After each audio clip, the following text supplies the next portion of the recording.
Whātālofa atu le nei tai au le Maleifua Mai o si o tātou tunu o le tai au le nei o le tai au o le aswhaleile. Ma lor se fua manuia sa moa lea fōi ua mata whaiva mai se fōi o le tautua e se o le tunu mai ai le amatanga o le tai au nei ia ina ialo mwhanau ma le tapena ina se ia o lava le tapua inga maua mātua i tua i maoto malawa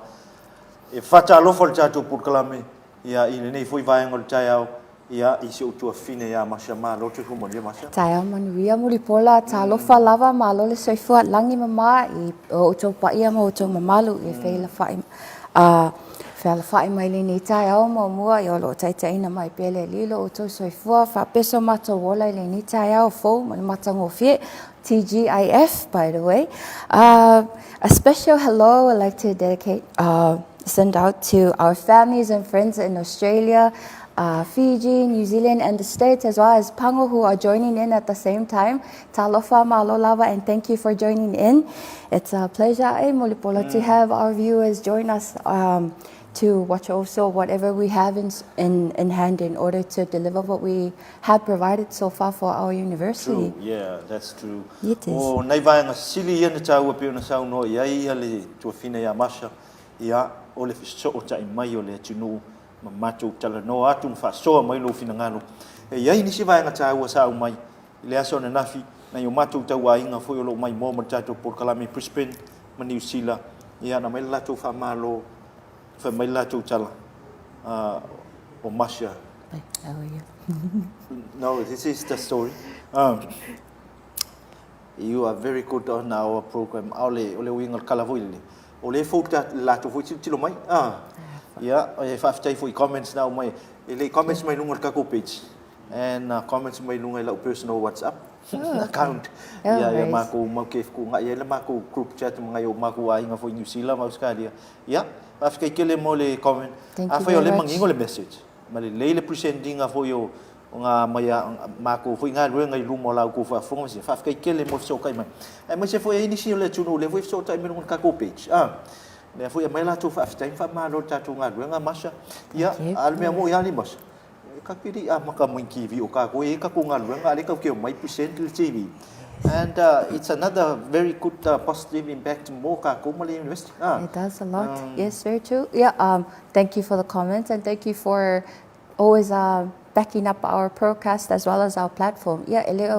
ono se si lava wala ia out of here fesosoni mai fo ile mato tau awenga ole nei fo inga luenga mo le mato university. That's right. Yes. Ia ole tau ole nei aso. E ia fa mai tala masani ala tunu ole aso pu le asfalele. Lona winga ole to telo tanga fa mai e umala to nga luenga le afa so pe tai fo le lua wa ngai fo ia I fo fuanga fo ye o fa fi fianga le fiaf. Yeah. Ai ole tanga to fa nga luenga ia a to alo naso. Ia macha mal va to amana va ile tu la le afulfanga ile lima. Yo teliana o tangata ia ala nga ole ngana fu sama sa ia ko ya spupu mo foi las falei na manino le neita ya ile lofo le tua mal mo ni mai ole langi le lei ma na ia suno mata lai nei sa mo yes ia ona nafi sa pe sa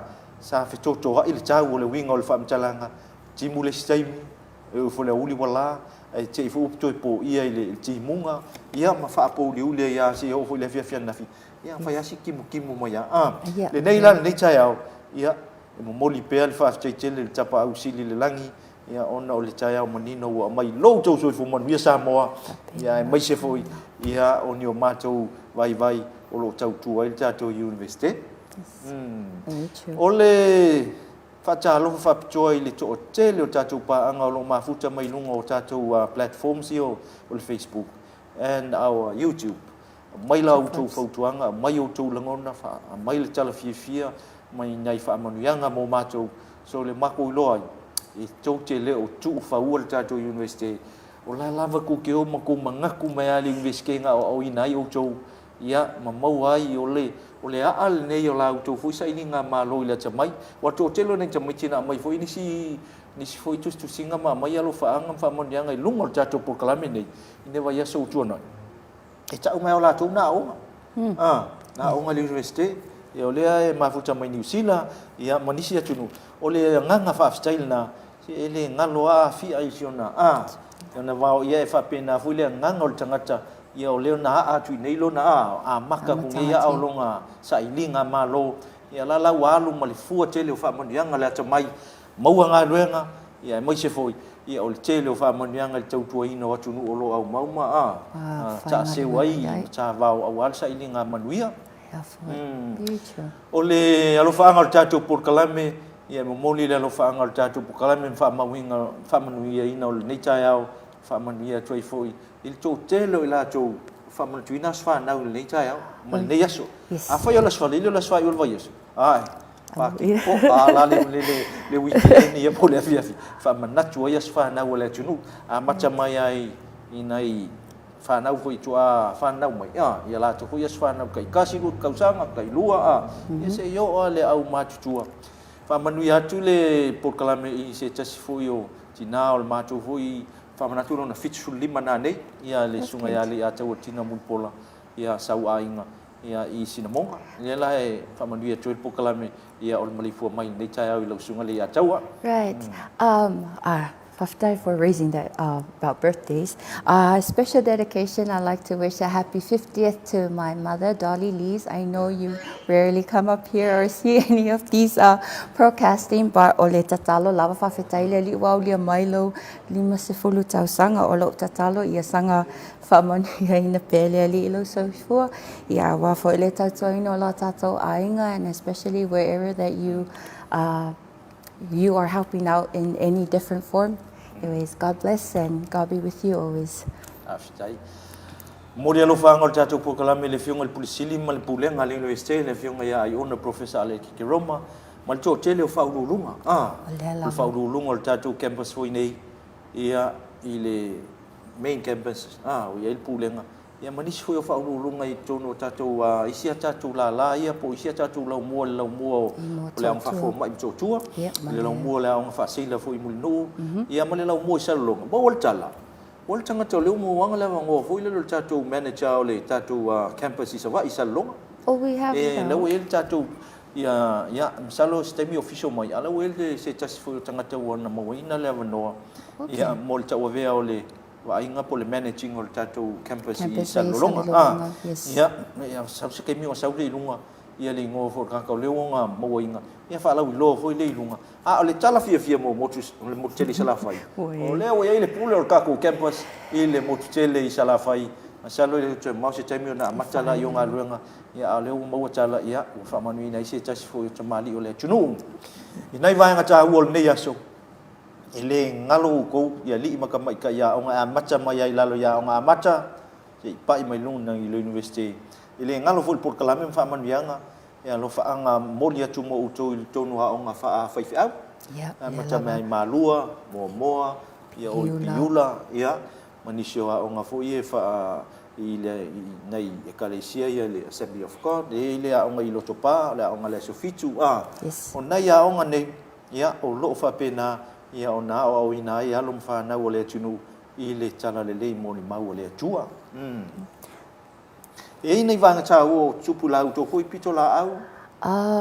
Paftai ia ele ai lava ni mata opo ni tulanga se tele ia pawalo o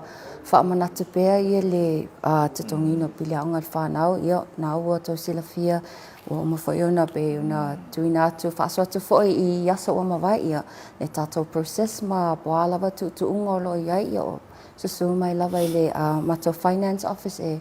mawele fisoswani. Yesterday also I picked up there was a feedback, a comment that came on our page of Apea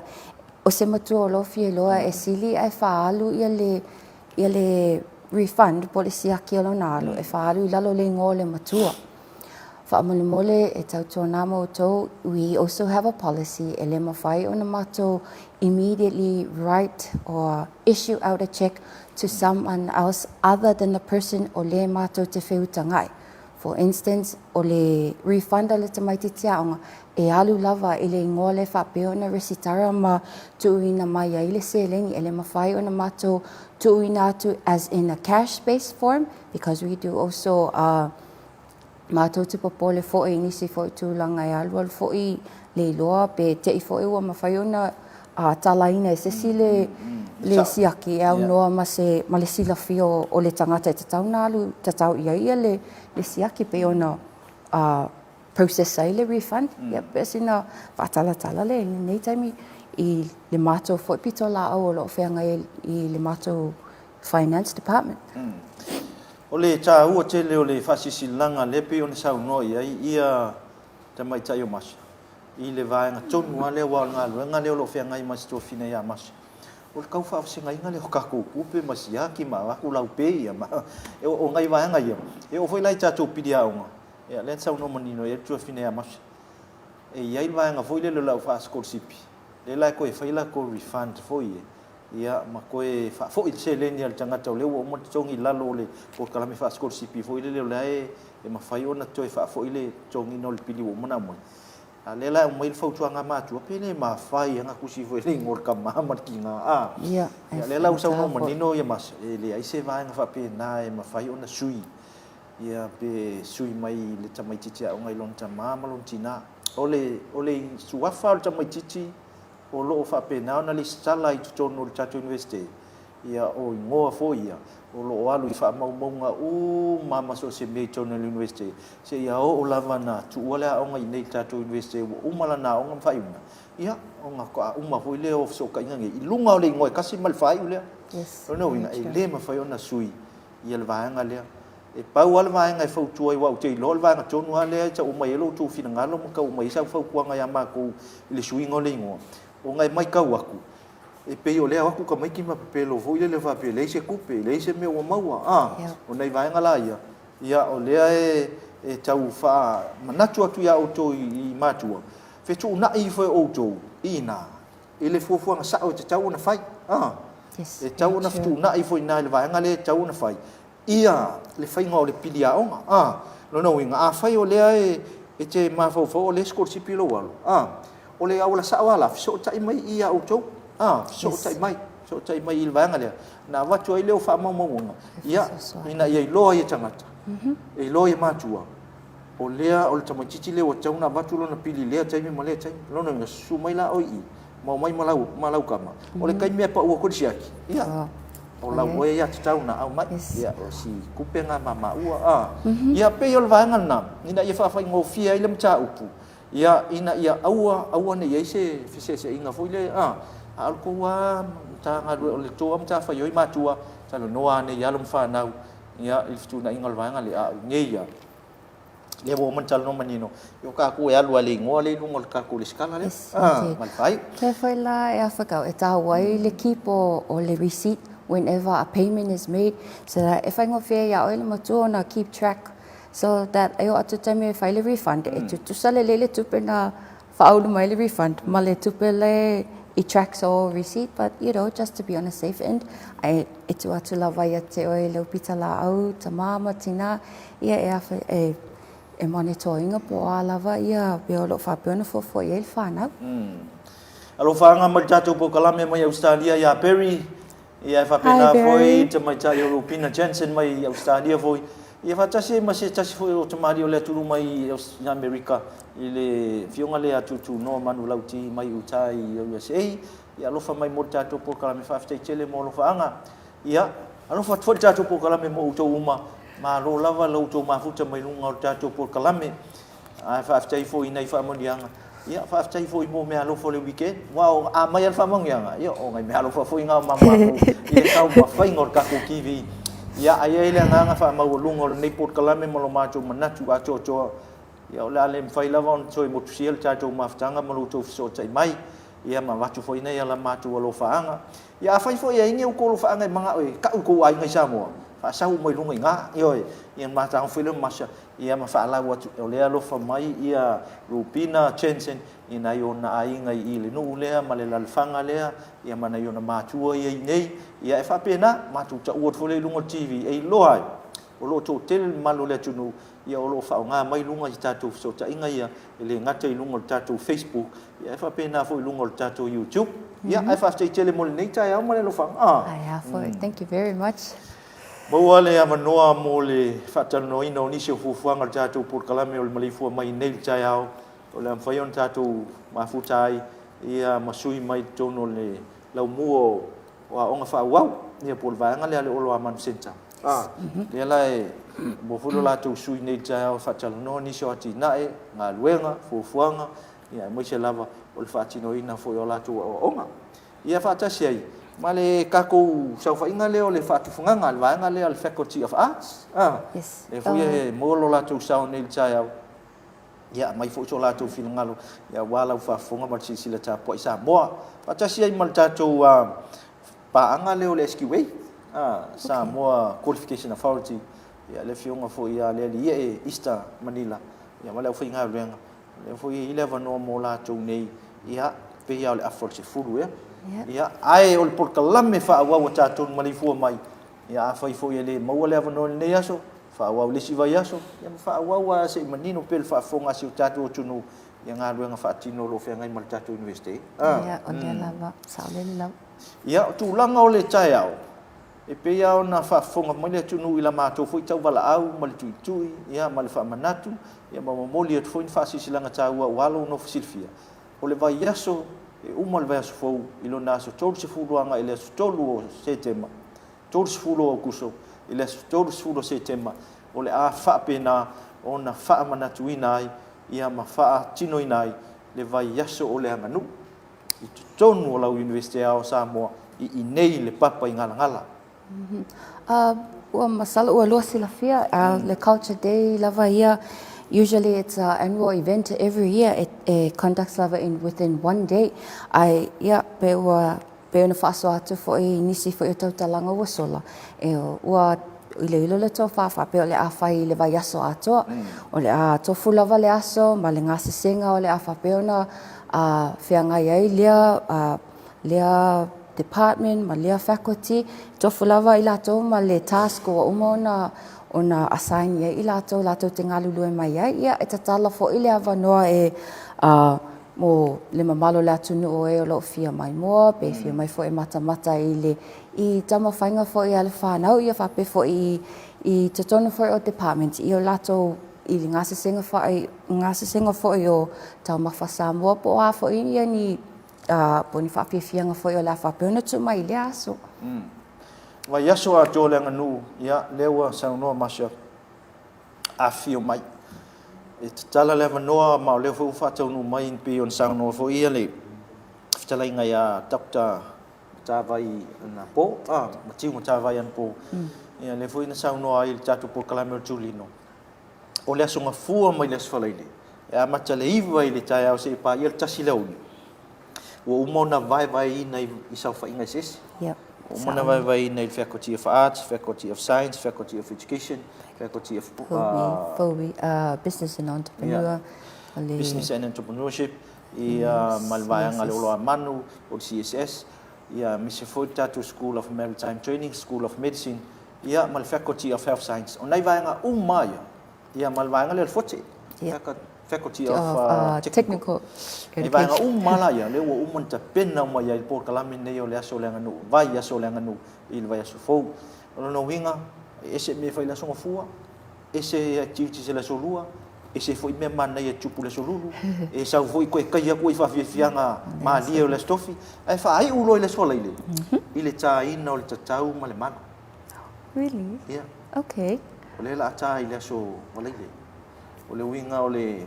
la tau foi mau le wa o le vai nga tonu ale fa ia le tapi na ina le sola ile o le vai nga le la mo so so mo tau tau sa mo anga le CSS por Center for Samoan Studies le la tapi na ina o le ta ina o tau sa mo ma le malu o le tamaita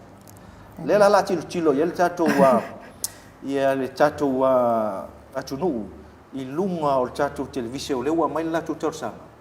ia le tatu le komiti o le nganu o le university pe fai ona tu sa o lunga o tatu TV ia mal tatu Facebook mal tatu YouTube ia le la na fail fontanga na fi mal matu hu tai ia le wa mai lon fina ngal fa tino mana i vai ngai e fai la si pisi o kako TV le vai asolna o le ale e fo tatu Maleifua mai o le a live mai o tatu Maleifua mai fa samo ia e fa tino o tatu ngal le no winga o tele ngal tatu Maleifua mai fa fonga mele tu no ma sisina mai ia la tu sisina mai po kalame a to al vai aso le sau yo fal Samoa Yes. ia a mata tai au ia ona tu lo le tu no tatu o nai vai nga te tasi te pena i activities nei pe on fa fianga ia ona pu e mai fa sau tu tonu ia fa pena le ta pena ina ia o vai nga le o le la o mona te pena ia i fo ia le nei vai nga le si ti tu sai fo i mal fo tuanga na mai te mai tai pule ia sarai ia wala mai lunga fo i le pulenga ina ia fa tino vai nga ia e fa ia si tele o ta pena e fai fo si tele o nga luenga fa tino le ta pena o vai nga le tatu TV ma le tu sa o fa sa longa nei o le tatu nganu aso verso nganu i lunga sila mal mai mo mai le tunu o le sia vai nga le e pe tu mata i le sila le pulenga e fia mau komua ia se fainga mauti noa o le ata oto ai i le aso le vai nga le o le tai no tau mai ke le ka ku ile yo komo le me fai ile ka nga le ka ki le la se chilo po le alo na matanga mal tai me amatai yo ani tulanga ile fainga o sau fainga fa Samoa ia fa ata oto i lo le o tangata le fu ai ile vai nga le mai tau na li masha ile ile tasi le so tasi sau po se malu Sao le no winga ia pe amata yo ia pe fai u se me pe fai wai vai te mia o le tai ngot tau e tanga tau o watu tai tonu masina tai lua masina ia il tanga tai nga fatia le vai aso ia pe o vai nga ia e tilo ia il tatu o se hata mana ia mo le university sila me tanga tai fafu it's a very good initiative. It's sort of for illicit too, but it's something new for le pokalame le mo tato because most people do not really understand. Like tau lawan mafafo tata ile culture day, meaning nga le performance o siva fa Samoa o le ngasi senga mea ai o mea tau mafase tulo, but ile yaila o le te ability e tai ia le pea se mea matango fia lava e mawhai na tai na mai fo ia le mai mo mana sila o tatou viewers i la tunu e mamau, but that is one beautiful initiative. Ia o le la e sa oi ia le saunoanga ia amasha le la e sila mai tunu i fafo i vaenga nei la tau fai tatou TV ia le News TV fa tasi foi malunga o tatou au nanga ia lunga o penga tafai langi mau penga o famtalanga ia la sila mai i le tau fainga le o le watu tu sao ia o nai vaenga nei o le tatou aso vai aso le nganu e si vaenga ta o le mai tauina o le la afau i fal Samoa fal Samoa mao ia i ona tulanga fa Samoa le la afau ni le pe ia la o le aso tofi le fau i fal Samoa no winga o le la chilo ai i le saufa inga fo yo o tufunga fau fale le tunu i le vaenga o le harka ua o le fainga o le fale o ame mua fiku ngai ia pe mua ame kufunga ia pe mua tale le po o le fale o nei vaenga la ia le la sila ia ma fa atu e alfa Samoa i le aso tofi o le vaenga le fote le pe ia la le fote le faia le aso tofi ma nei fo yo le vaenga wala atu atanga ia po il tufunga la mai le vaenga le na te famtala ina ia te leo ngo la usa moa ia male amataina le fawina me le fale se yo ina na musa ia patro ma na ia te la si vaenga le ia la si sila mai foi le tunu ia mai tawina mai ai ia te leo le vaenga le la o anga ia ia le mau lungo le fatino ina le vaso le nganu o se tatu university wa mo ia le kele o aso anga ngu vo ia fa ia o siva o le langa le ako o le anga le popo o le vaenga silong ka we ki o mai le ia va so yo anga mo ko ha ngai ke mo e ko mo va lungo popo ya o me like la fa me like ia o vaenga o mana le nganu o le foi ngol fai ia o le pusanga o le ia o le ngol popo le ka ngol giu ia o vaenga tasi o mai o le nganu ia ne la o tsalo foi le mamalo le tato o tunu fio mai tala mai tala mai au e mana ia pokalame mana ia vai aso e se foi se swinga la o foi silsila e se mai foi tsono me ia o vaenga ia fa ngai tsono fa tino tsono a foi o polisi matulanga lua ia pio nai vaenga tau nai fa manatu ia wala sila fa fonga mal tapo mai foi ni taiau fa talo fa tato pokalame ia ile malu foi ona ia lima mai ia o ngau lewa o initial la tu sang fai un nei o la tu semester fai un nei Yes, very true. Well, yep. Malo lava le ona sai, malo le tawiwi, yep. Toi titi lava tini le wha moe, malo. Ia, elo toi umi foi, ia o le taulau o le wha moe pei foi ona mafoi. Ona tau au tō waa mai ai le nei universite, ia o le tatalo lava, ia sanga alua i pea, ia lo o tau tamawhai. Awana i muta lo o tau anganga fia sa ili pea, oa ia o manuia nei, ia o manuia foi na. Ia, o le olanga o le soifuanga sa oi tala la ofenga no pa ia le tu al mele o le la tau fai le aonga.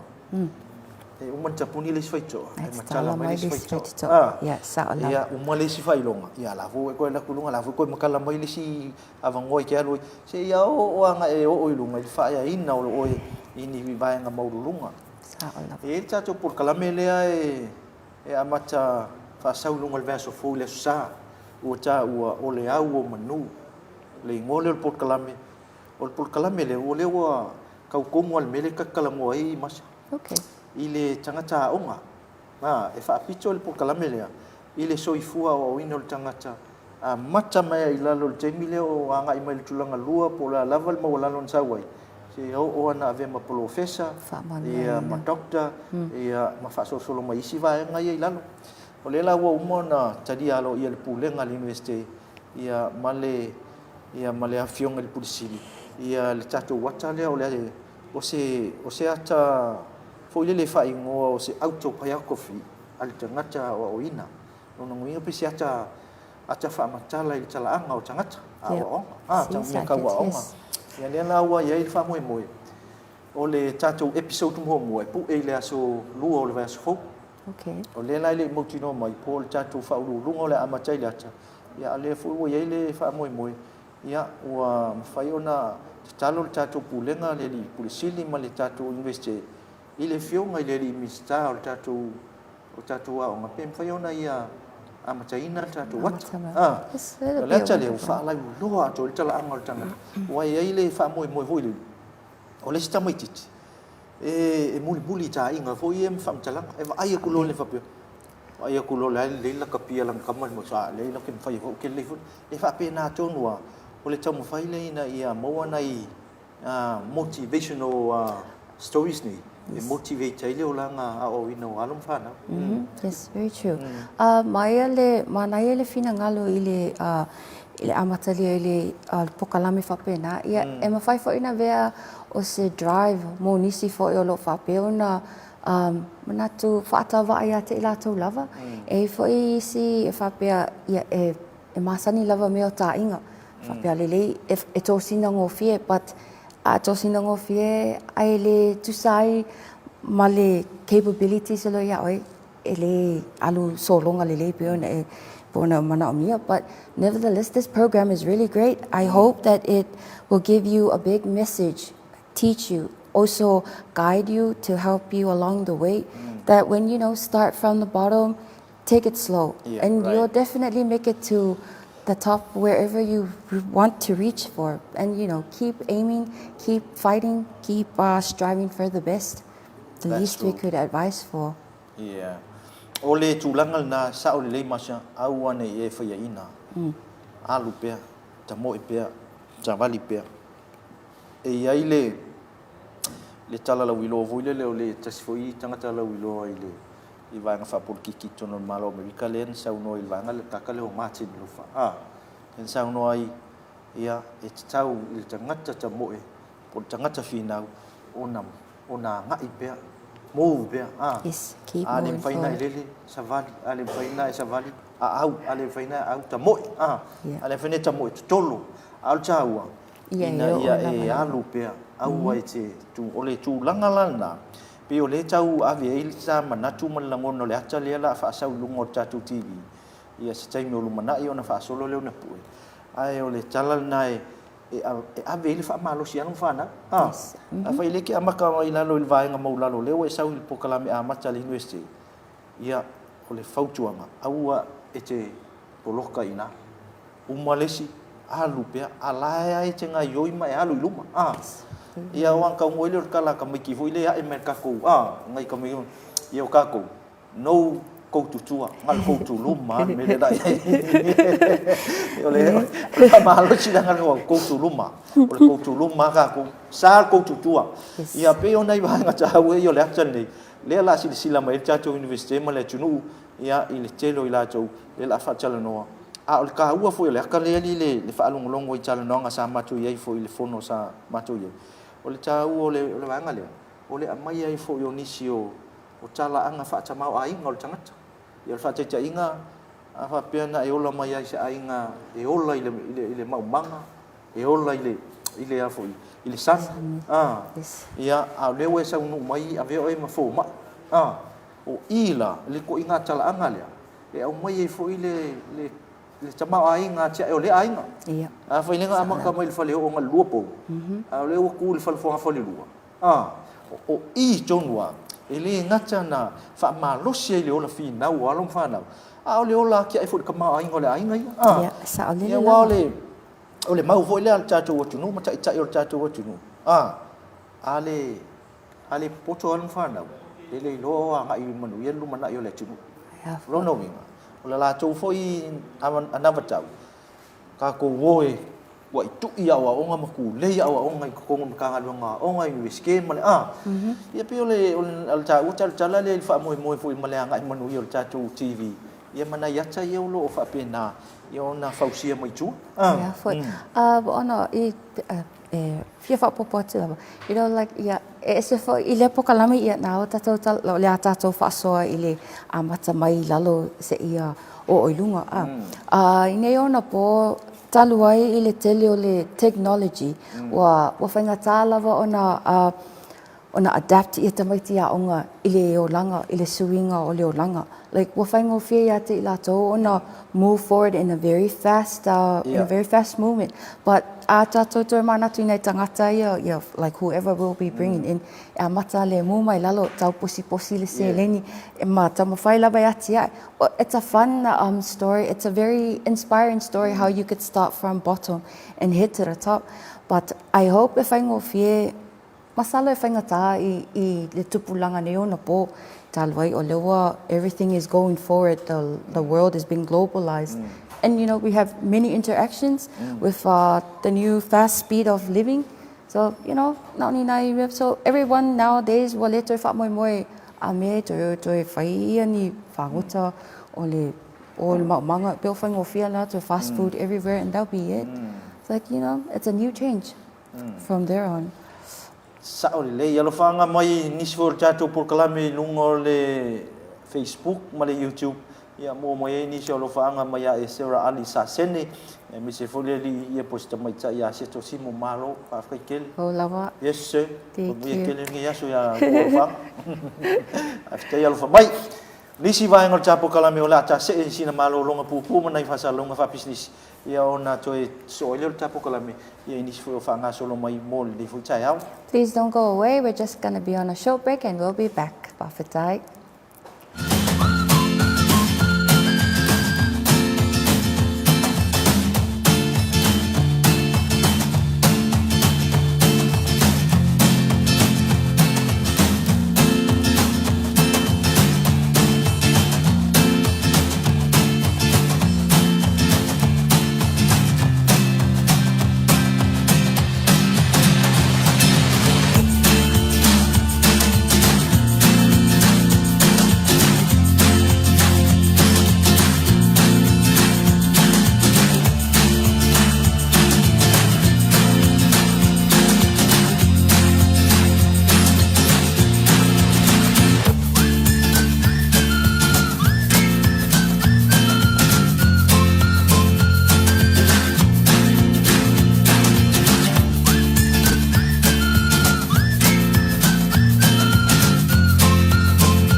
aku.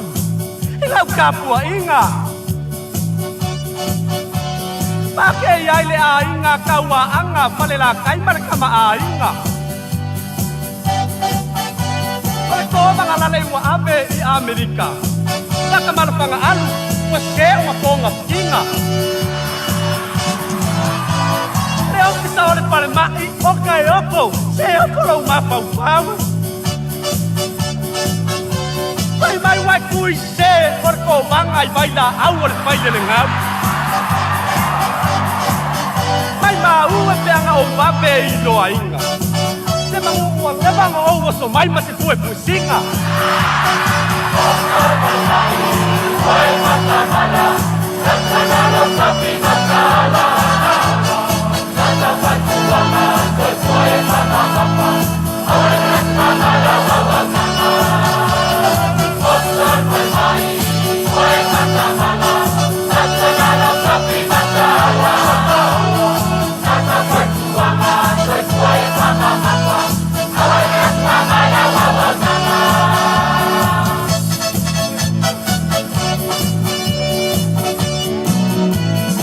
Yang itu mak pelek papa pomu mai alapi. Sesi ba ai pelek spai foi mai iraki. Pelek ba ai ngau sama wai long pale mak. Sai dia mau ai mak pai pa. Kalau pai dia piong ai di kobanga. Leilo lava pe ai ua urufia ni ngangaleanga. Se mangua ke sau se vai se pakau kala. Pe leo a mio pau ma mangeo ni mafua anga. Kosa pai mai, koe patamala, patamala sapi matala. Tata patuama, koe pamamapa, koe pamala wawanama.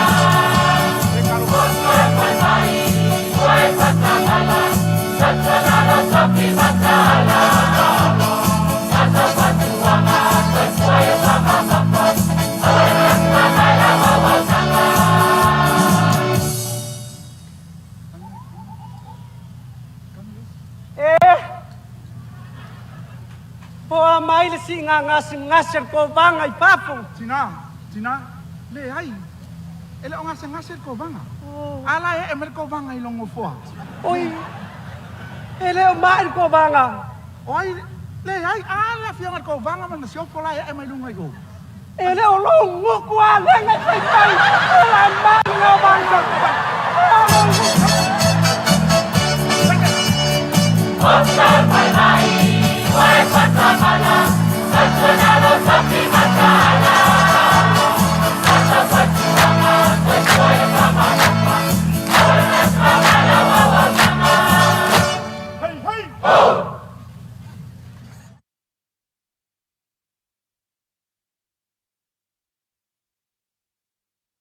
Clean hands, save lives.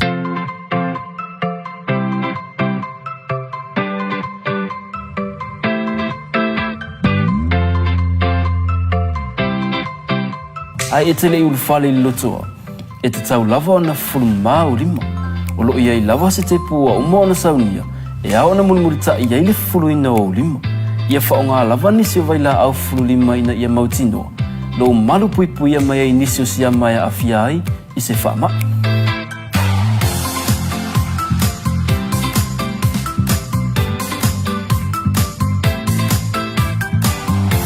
O le tu o le whaonga ina fo I o tatou whale le tā ua, e pe ona sila fia.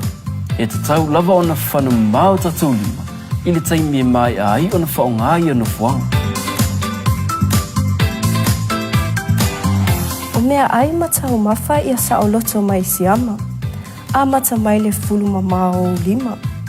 E tele soifua o le ala vea ina mai I whaamai, pe a whaonga paipa ua mai o na fausia.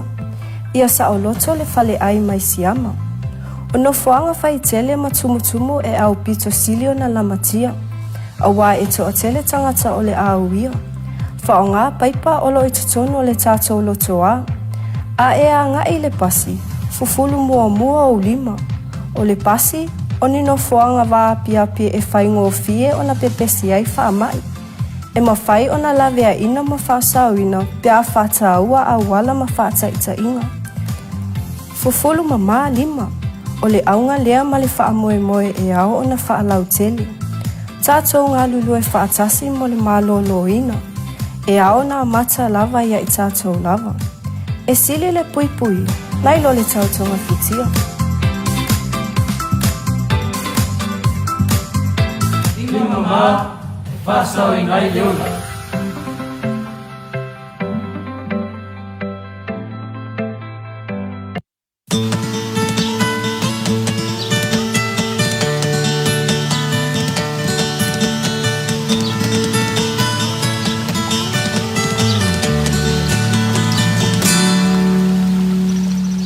Tatou por kalame nei foi vai ngol tai au I lau fa fonga mar sila mai lungo tatou NUS TV ia le foto e fa wa watu ia le si vai ngal le o tatou por kalame tali ai ia tatou malo fa launia ia foi ona filfilia mo tatou por kalame ia I lau fa fonga mar sila mai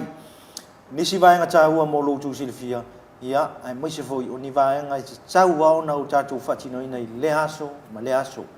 o le fa mtalanga fa so fu malolo ina a fai ele nga fatia ona e fai se puti o tai ao ia pe maua foi se vano e fa tau e sina malu tai ao fai sa u vai ino sa u vai ai mai se lava ta to ie fai nga lu ngal ko nga lu nga mafa voi le ai si nei le afu pe o io tu lo fa fonga le tunu ma si la mai le tai ao ile vai nga le o le nga lu e fa fo ho ile le la le ai tele na alu le malo si fatino ino ngaluenga o le fautuanga ia tau mafasina I puvai luas fulo I puvai das o sorry luas ale kama te alava male valu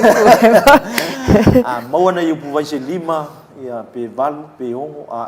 mo kwa kelelo sa lo su mano no inga e au nga tele vai nga nei ia le ma un fo mai ang makala mo ko man na fai tau foi nai chips po nai fautuanga la iti mai fai mai o le tele o le inu le vai o lo sao le ile tong fiti o lo fatu tu lo ia ia mau ai se fa malo si au fa so fu malo lo ina fi so swani ina yo tatu foi fatu mal so fu malo ina ile inu o le vai le vai pa vai a uli mama ele o le vai isa o le vai ia le mai le soifua malo loina a le fautuanga malo sia tatou fai se malu tai au yes ma sau malu kai au po e sau ia da Ten fai le votoia ia le sau pa de vele si o ni nai health tips nga fi so soani mo oto ia mai se lava oto lo o fai nga luenga mama fa I te tonu ainga po fa foto fo yo le tala fata yo apia ia ele le lava o se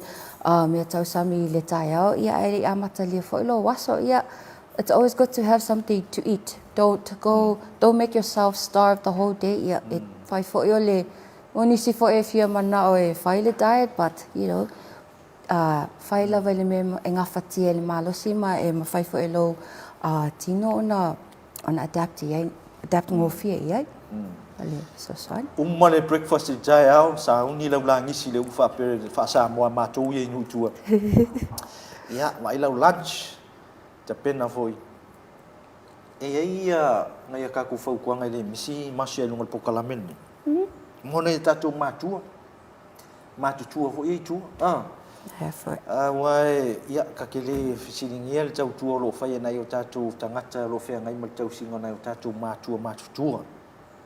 aka kalangoi maku foi wono fo fale tati tilo le fitus fulu anga ilunga ile se lau tau sanga mon tup e tau sine le malo na yo tatu tangata ai ole ta u ole fautuanga mo ila to lo fai le tau tua ta u i tono le tuno ia ole avele ole me ai sili ona mana o mia il tinama tama wa ole wingo le tala e ia al matai ai fa pitoa ina yo tatu matua vakule falava mai ele se me ango ngai ia vakule pu kofi fa mai se mo fo se kako sa mo ia tele atu voile ia le pu koko sa mo mai ia sau ka singa la moli langal ole feiva le o matua e loa o la tu fo ile na turan na so ifua ma ola mai ai e ola ile koksa mo o le lau moli o le fa fukalo o le fai o le ale cha o le vaisu nei vai ngai o le ala cha pena ia cha au ma ile fa fofonga si o tatu tunu fai lai mo ngai vai ngai si pie ma lo le loto le los fu milio nai ma tua o lo mo mia ia nai mea ai sa mo yeah for it I mean like if to ma for ye il fa ngo fe ate la to ala vale e puti se tu lo ma le falifu that is more than enough for the toasting of the day I am for say catch of the day is the fish of the day you know it's more than enough yeah fa ngo fe la to cause o se me o le lato ma oile na ava pe ia to mai neona poi fa na witi a fa to ia le ia ngal ti ma le mal falau ia e mai foi wa being a misale over some you know things like these but yes ma ko ai ma sengia a faingia ma ku kali malo o langi mea ai ia fa pena fu ai ngau ma ta tu te lo ale tani malo le tunu vai ia e saule meole o fua mo saule meole so sisi lu le te meole breakfast ya tani ni malo ia saule ia vai ngol he saule le supoke sau falawa pan ai la china mo tu se ma tu ai ngia so ma sania sau pot puchonga tali malo e fe mai so ele o mau ile me ai te fia ya o so lo malesi tangata ma tu ala me ai mo ke o ai ai se me ai ke sau fai mo o le sweet and power mau aska ko sweet and power o le sweet and sour vo le me ai vo le so si sumali ya na fa ai mo ala silo mo tu na vai tai e ko sa hol ka ko ke sweet and power ya pio ole wingol ni cha ole se no me ai ya me ai pike na cha tu mo tu tausi ya sa ai lo sa no nga mau wan fa di fu fai o sinai ya ma sinai ti wala va ma ko fa ya ku le oli ala ku kamanga ka ya po le iva po se fu lo vela ko kamanga ai ko fa ku le oli ala ku mai le ai tu lan na le fi se le la vai mau ale ma losi mal ma ona le mai le ngol sul cha au nai vai cha u ya le ma cha no ai fo ringa mai le chau no mai le si cha chau ma lo fa lo ngir por kala me le cha le nga fo ya so alo Sydney fa sau ya au le vai la fo cha tu por kala me e ona so mai le fa cha no nga ma le ali pule fo yo cha tu vai nga le lo man sencha ya mo so na fina ngalo fo ya wan fa fo nga ma si cha po ya le tu no le cha ya all right we'll be back for a short break and we'll have our one of our directors be here, Fiore Asoalo, who will be emphasizing on some of the what they also provide for the NUS and for our people. Thank you.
Ai e tele ulu fale i lotoa. E te tau lava o na fulu mau lima. O lo iai lava se te pua uma o na saunia. E ao na mulimurita i ai le fulu ina o lima. Ia whaonga lava nisi o vaila au fulu lima ina ia mautinoa. Lo malu pui pui mai ai nisi o siya mai a fia ai i se whaama.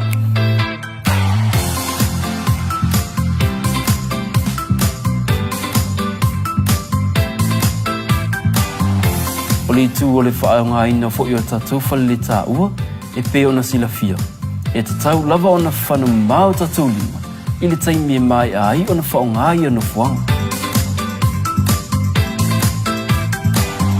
O mea ai matau mawha ia sa o loto mai siama. A mata mai le fulu mamao lima. E tele soifua o le ala vea ina mai i whaamai. Pe a whaonga paipa ua mai o na fausia. Ia sa o loto le fale ai mai siama.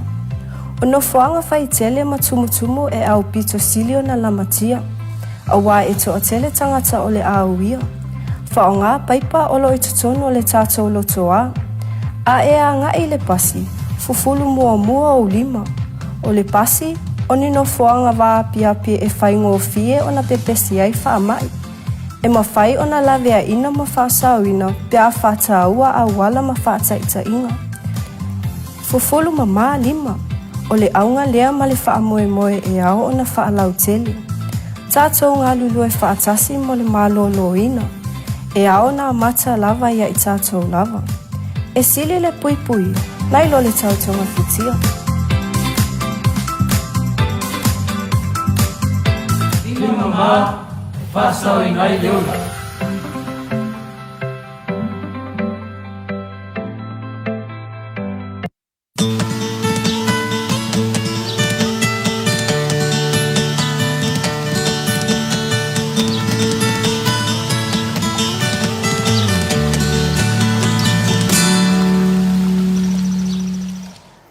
Fia whātalo whātu, se si whai whapoponga o la tātou pokalame le ni tae o le Maleifua Mai, talofa lava. Ia le nei tu la o ma whātasi tu ai ma le susunga ia soalo Sydney whāsau o se tasi fo'i o mātou directors i le mātou vāinga o Loa Manu Center. Talofa, soalo, malo le soifua? Talofa Masha, malo soifua, whaaftaiwa. Sui hui la tawa aile ni tae au le lei ale. Fofonga le pokalame u kalela vahu ka lango le oria mo le polam mo e vale ai fatai e fafelo e tfo ile malo le atunu o lo fafonga mai ma ro so fu mau ma langi ma alo lava ia pe ona masani le tatu polo kalame ia se e fa matala ia ni si fo yo ai ngol poni tu langa fo lo fa peona pon se update fo po ia mai fo ile lai tu le tatu vainga o le NUS. Na lo fatai masa ia na to les for ile vult nei o les pu e pio ta ua te lo fa pu fo ta tali mal ta po kalame le ias ai io lo pule lo fa le tu e manu ia pele la mo onga po onga fa wau po le o lo Manu Center il tato la mo lo ia io lo fa wau tato po kalame masani o le tato por kalangfuni o le CAT, po le Certificate in Adult Teaching, e le o le mea ola hoi lea o le pusi o le CAT, ia o lo whaawau pēr mo whaiaonga, e le ngata i whaiaonga le universite nei, ia me se fo i whaiaonga mai isi a o whaawau, i o le Don Bosco, ma le onga le lau mua puna oa, lo to e whaare leia ito mai o whaiaonga ia i le kiliwa ino wasenga ma tunanga pēna, ia o lo whaia fo i tātou Bachelor of TVET, lo tele aina i e tātou whaia onga i universite, o lo ai mesia le area le o le TVET, o lo te tam whai turi loa ia ni whailonga mo runga atu i le tūranga le Bachelor level, e le TVET. Ia maa lo whaawau fo i ala tātou wasenga hoi lea le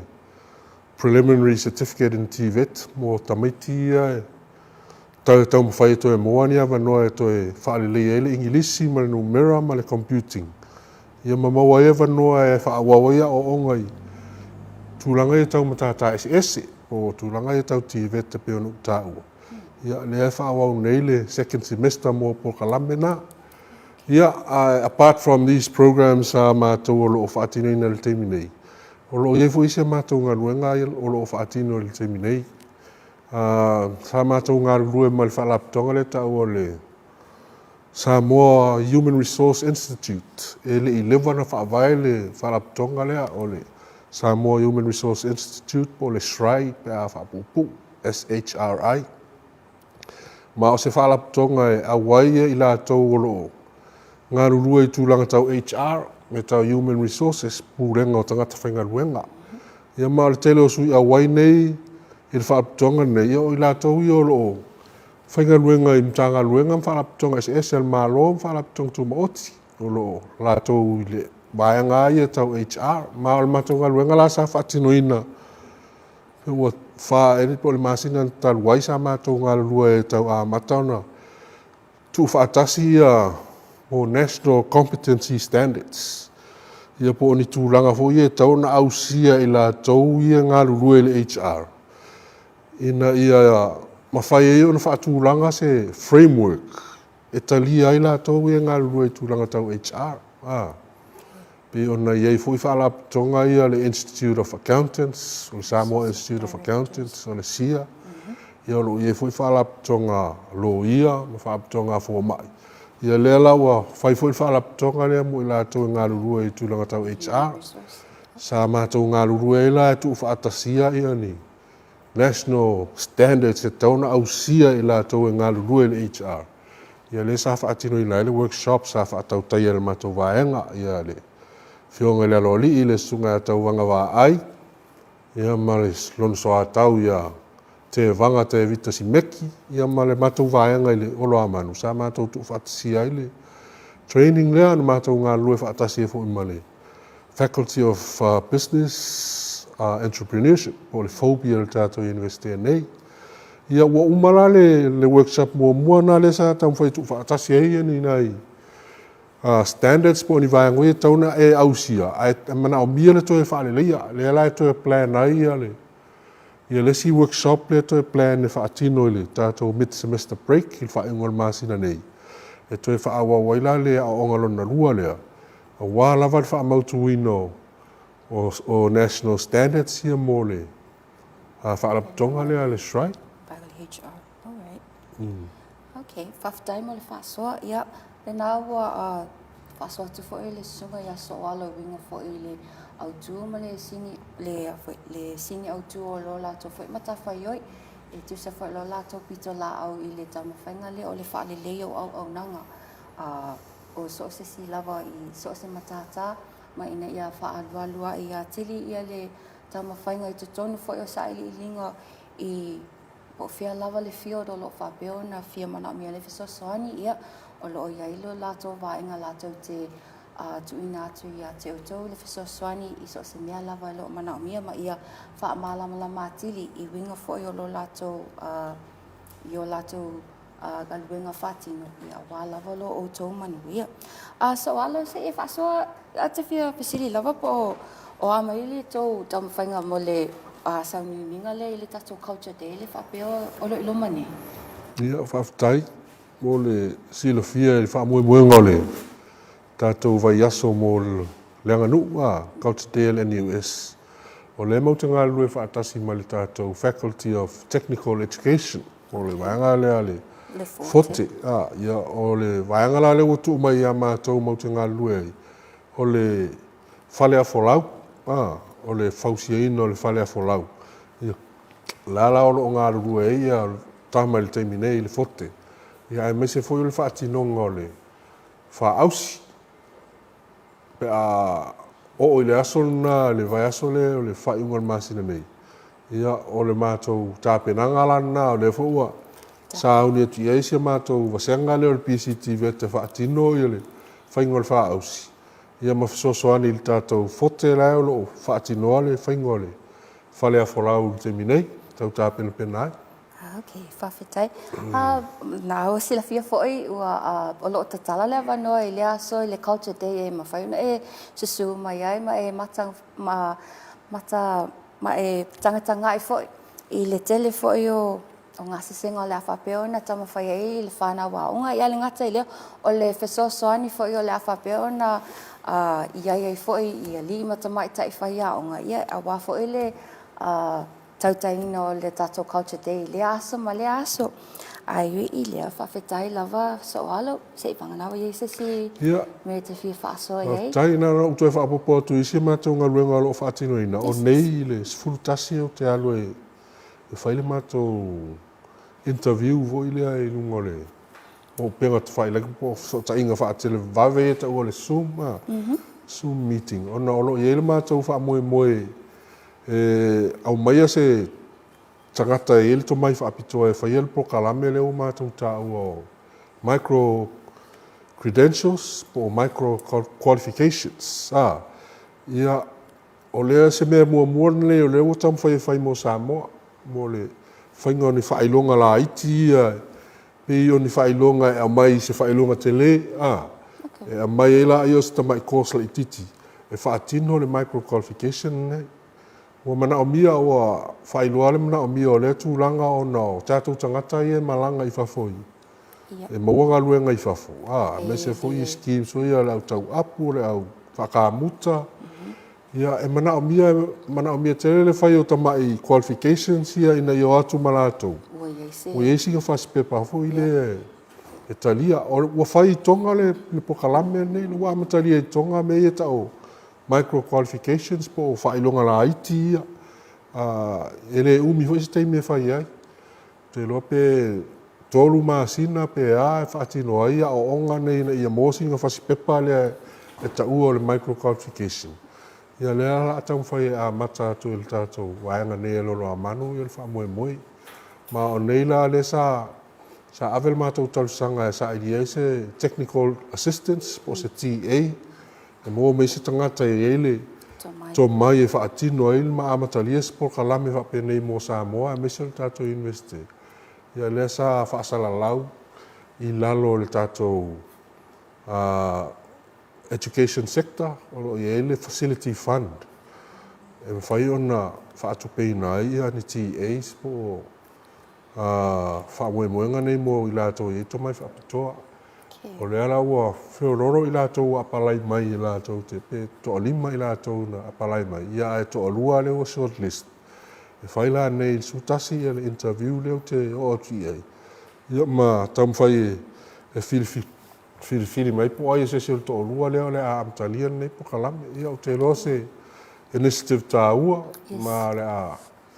ma tai tu fo i po fele tu langa le anga ia wa o te lo le tele o ninga luenga le a whaatino virtual fo ile pe whaatino mai i lungo so ta inga ia wha teknolosi tele vavavi ono le tu langa le wha mai man finga tāno toi malanga ia tangata e mai se consultancy o mai whaatino nga luenga sao lele lawe sao nanga paftai le whaasoa so alo ia le nau atou maua mai ia le winga ia le ni foi polo kalame le pole initiative le o le micro qualifications for Samoa o le pokalame folia mo i mātou i te tonu mo Samoa lava ia but o le a tamawhai pia e sa ili wala e whaalilei ai lea foi polo kalame ina ia avea maseala e ta ina mai ai pe e mwhai o na apalai mai ai nisi o loo mana o mia le whesosoani especially i le sa ilinga o se degree or a certificate ina ia mawhai na ausia nisi tūlanga whainga luenga fo i te tono ofisa po o whia lava tātou te whai malanga iai ai i lea ia pawhetai lava lau sunga so alo ia mo le whaawa noi na mai o lau taimi tātou te talatala noi nisi fo i o nei mata upu o lo whapeona tutupu i te tono o seo tātou universite ia maua pe o ia le so i fo malo loina ia male malo se whaawawa i o tiu te whai wa tofi ai lau susunga ai i lea manu ia tele lau waso tātou to whilo ai. Thank you very much for joining and we will be back. We'll go on a short break and we'll be back with our notices and more to come. Thank you.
Clean hands, save lives.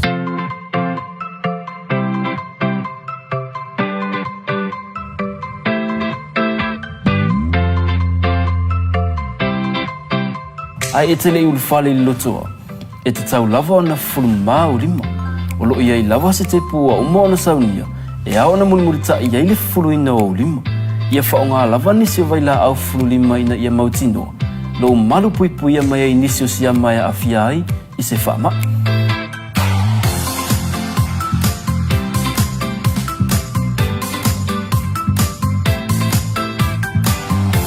O le tu o le whaonga ina fo i o tatou fale le tā ua e pe o na sila fia. E te tau lava o na whanu mau tatou lima. I le taimi e mai ai o na whaonga i o na fuanga. O mea ai matau mawha ia sa o loto mai siama. A mata mai le fulu mamao lima. E tele soifua o le ala vea ina mai i whaamai. Pe a whaonga paipa ua mai o na fausia. Ia sa o loto le fale ai mai siama. O no fuanga whai tele matumutumu e au pito silio na lamatia. A wā e to o tele tangata o le auia. Whaonga paipa olo e tutono le tātou loto a. A e a nga i le pasi. Fufulu mua o lima. O le pasi, o ni no fuanga wā piapi e whaingo fie o na pepesi ai whaamai. E mawhai o na lavea ina ma whaasauina pe a whātaua a wala ma whātaita inga. Fufulu mama lima. O le aunga lea ma le whaamoe moe e ao o na whaalau tele. Tātou ngā lulu e whaatasi mo le mālolo ina. E ao na mata lava ia i tātou lava. E sili le pui pui. Nai lo le tautonga futia. Ina mama, whasau i ngai leola.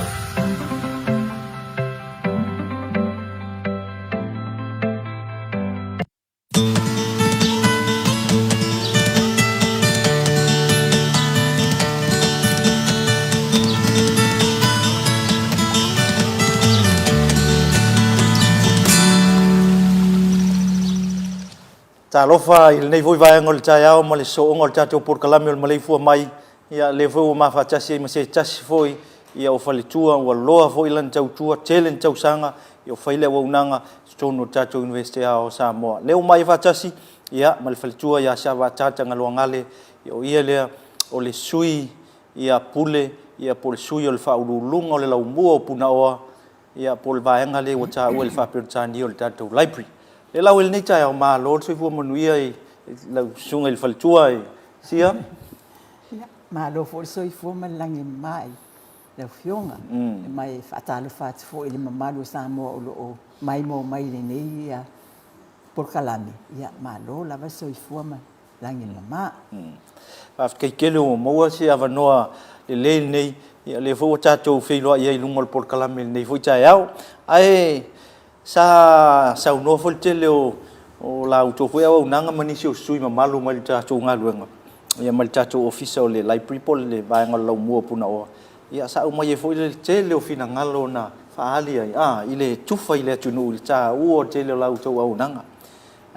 o lo fifa fonga pela tunu ai tala pela tu fina ngalo ala tu watu ne no fa tu malenga fa lo ia la sa no ai foi ni sio vai nga ta o fe ngai malau tu ngaluenga fa tai mo le avanoa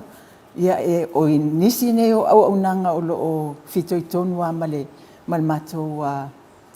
fale mal mato au fainga luenga o le faso atu le o isi au nanga ele ngata i ata to tamitia onga male mafaya onga ai mo le mamalu le lau tele o le tunu o le au nanga la le o le eta o le ISBN number, po le International Standard Book number, o le nangala le o le number le. It's a unique number for the identification of books, which is used when books need to be recorded or communicated. O le unique number la le faingofia ona whaonga pe a whai oka o tusi, the receiving o tusi male wafo international o alu whafua tu Samoa le lawo o maia nisi o tusi sa sa o whaongaina ma o sesoani ai i officer Taipei la o le tusi lea Samoa Demographic lea. Samoa Demographic and Health Survey lua fesful fa tu sala o le whateita inga le ei tua i ona o le neinu mela o le ISBN e tatau ona alu i tua o le reverse o le title page lea la tu sa title page lea a o lona tua la reverse o vessel lea la apia ai la le ISBN la lea i tutonu o le ISBN la lea o fia i tutonu o le mea lea o le CIP po le cataloging publication data or entry. Tu sa o le page lea o le au nanga lea le tatou faletusi e a funga e ave i le au tangata o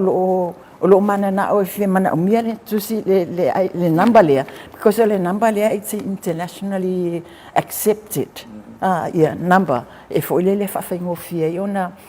sela tusi advertiser lo tusi ma fo le mai loa i tangata lai fa fo ia tusi ia o lo a fo ia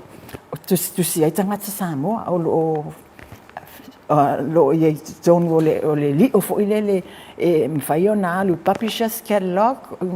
ia o fo inga ia bibliographies ia o publicity leaflets tu sa o le ngala na o le ISBN dia ma le CIP o le cataloging publication data le CIP tu sa o le ISBN la e tatau na o fie te tonu o le afinga o le page le o lona no fuanga tonu ala dia o le afinga le CIP page te tonu i tu o le reverse o le title page ma le patu o le tus o le barcode la le o le ISBN barcode la le e tatau na alu i tu o lona no fuanga tonu ala tau na alu i tu le cover o le right hand cover o le afinga le back o le cover page o le tusi o i la tauna le barcode la le e fa faingo fia ai ona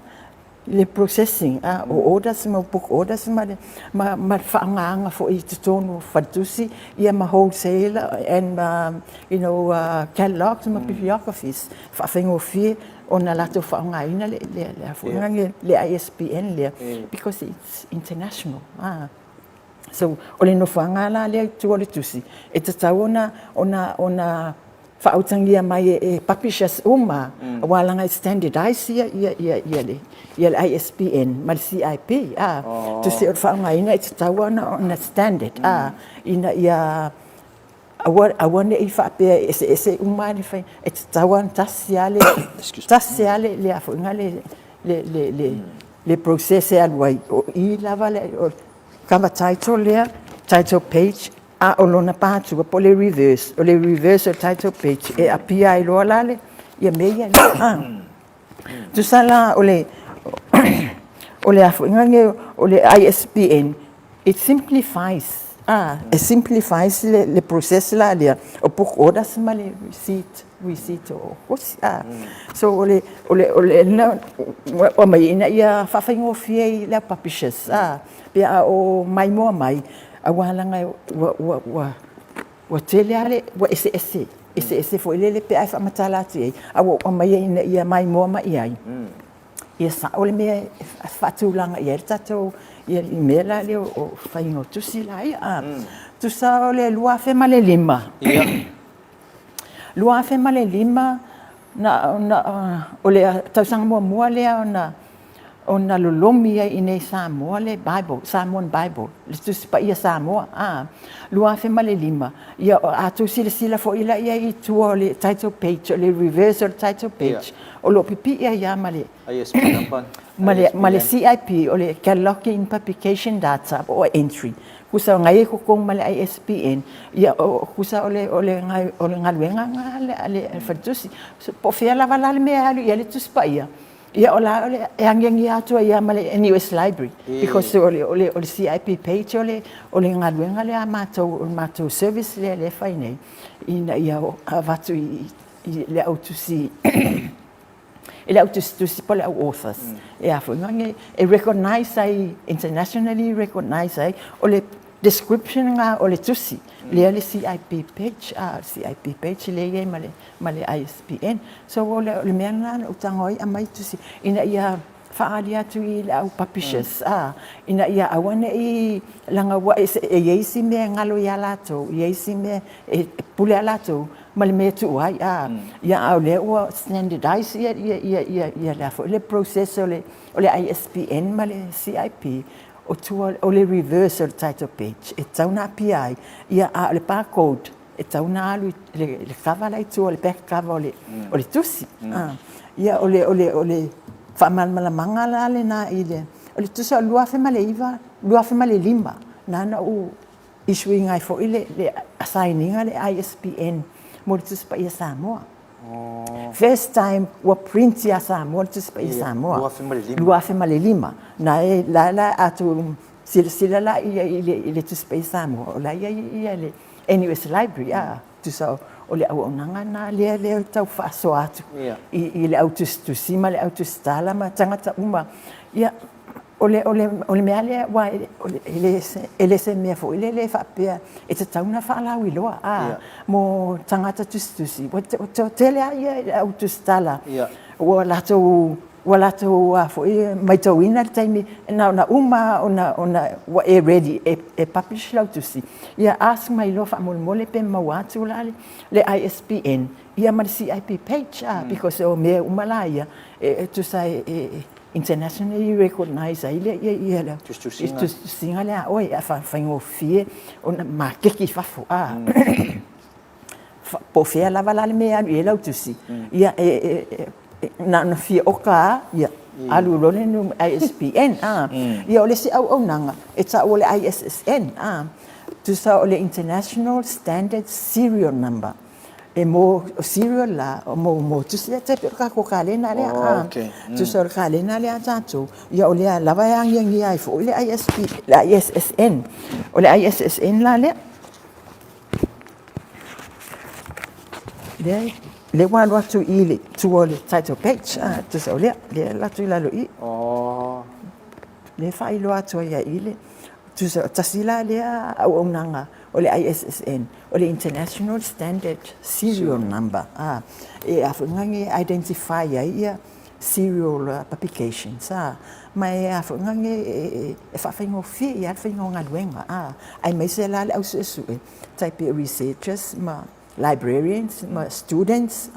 tangata umalana e whawhaingo fia ia lato pe lato i loa ISSN because o lai alu international. O la fo ilai sawi catalogs ma mea na publishers catalogs and o lai sawi ia le o nanga le atato ia o mea umalawa e whai mo le whawhaingo fie o ngā luenga ia ma markete atua i whafu ele ngata i atato ni whafu so tangata umala la lau te ilo le au nanga lia e ole se lava e whai mai lau whamole pe mwhaina mau mai sa au ISBN ele mwhaina o avea na le ISBN e te tau na anu ma le CIP because ole cataloging publication data kusa ole recognize nga international standard internationally international recognized description of a type of a book to say it's tawana alul ISBN ma le CIP yeah e serta o ye vaenga ta o tele wa fo ye e sele ila wa fa longo o fa mtalanga ne le o mfai ona mo o machangata le ta o nai vaenga yo la ISSN o la ISBN ye ma le CIP ai o le wa sa no ia o e fale tua po le se ta fu suisi ni o ta tu la mo pu no ile vaenga le e tau ona mana ia le autustusi ma le au so autus e fata o ile la tunga luenga mo isia tunu ina ia recognize me isia tunu la tunga luenga ale fo e mai tau sa no anga mau ale o ile fale tua o le mfai ona provide tato mfai ona mau atu o le ala le fainga fa mo le al fisili le nga fa alo asia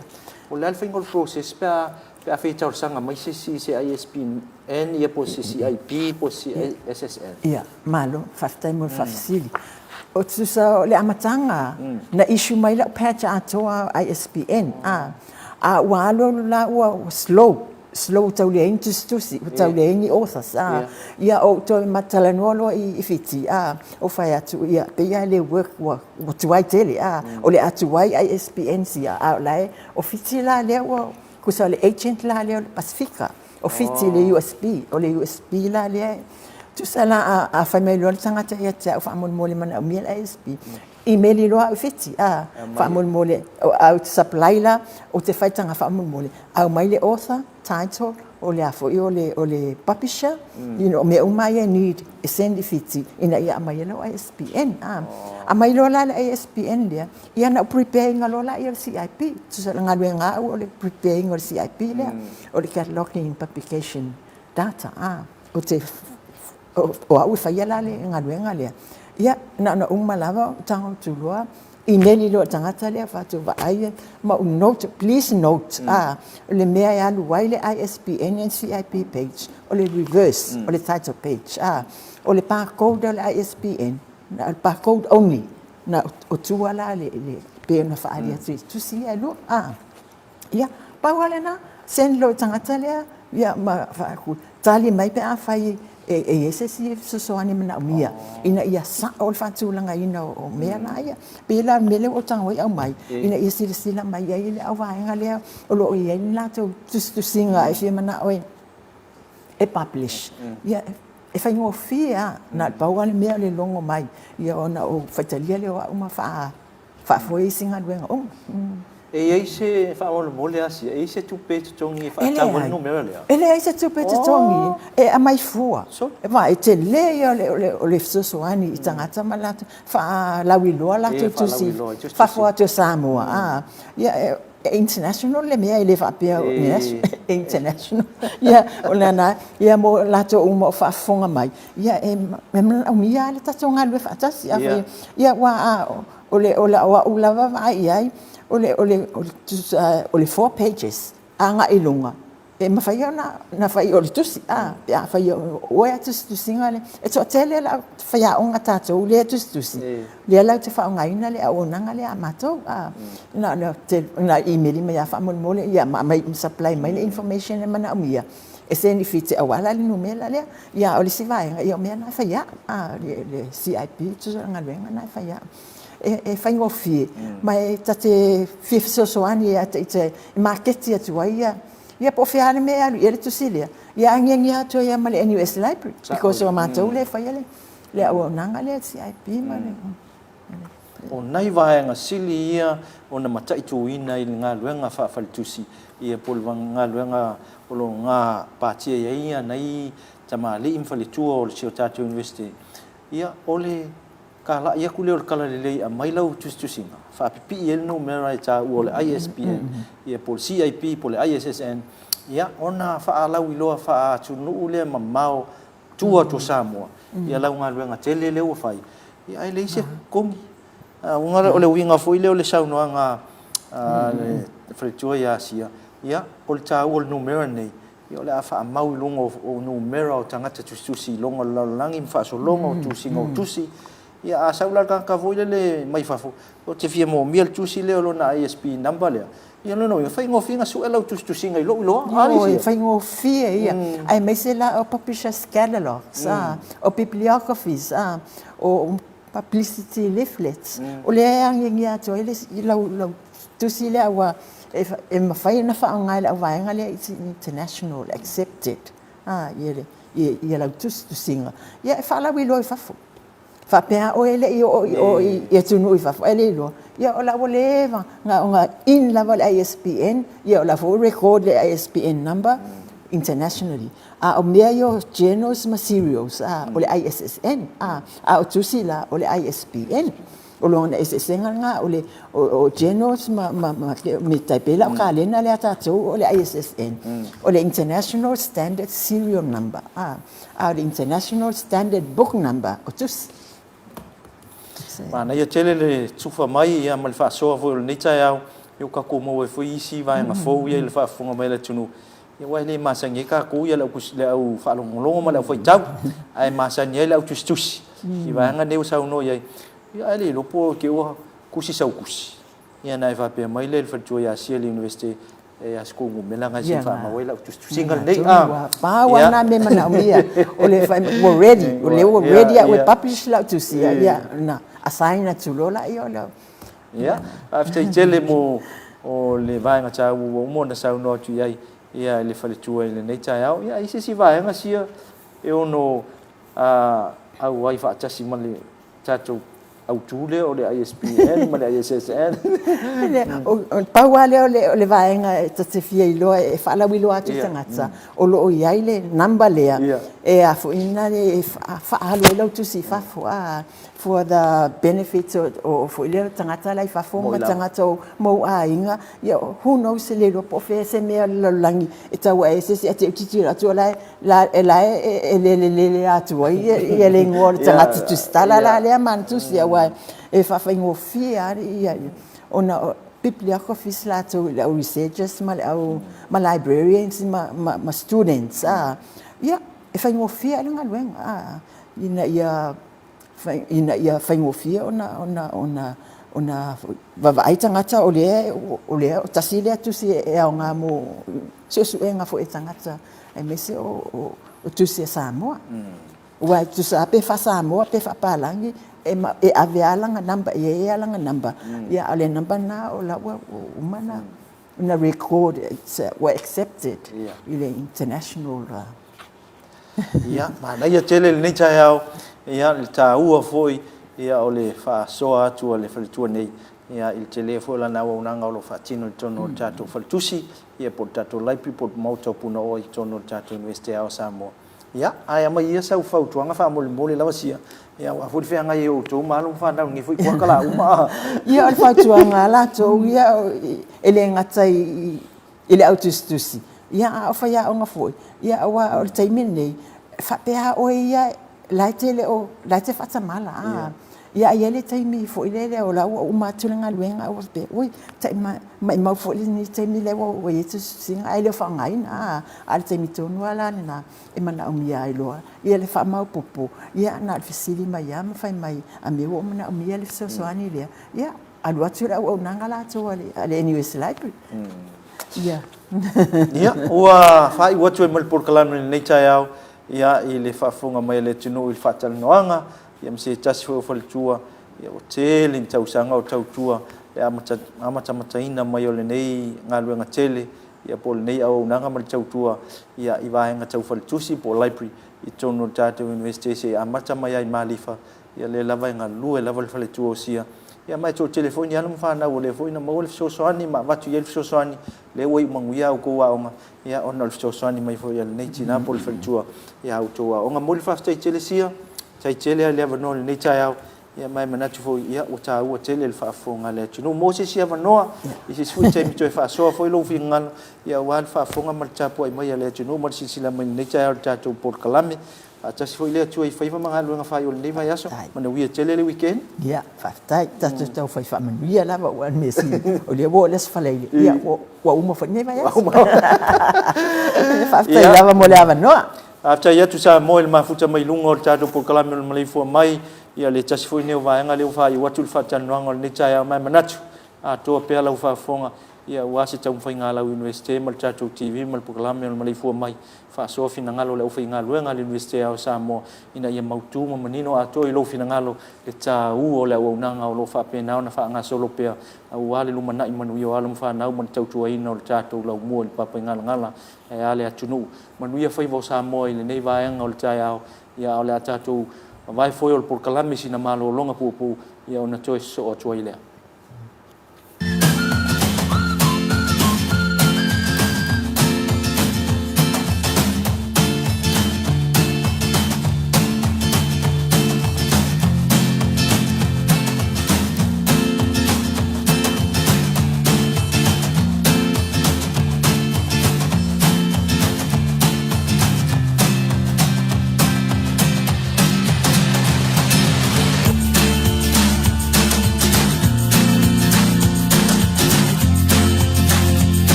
Save lives.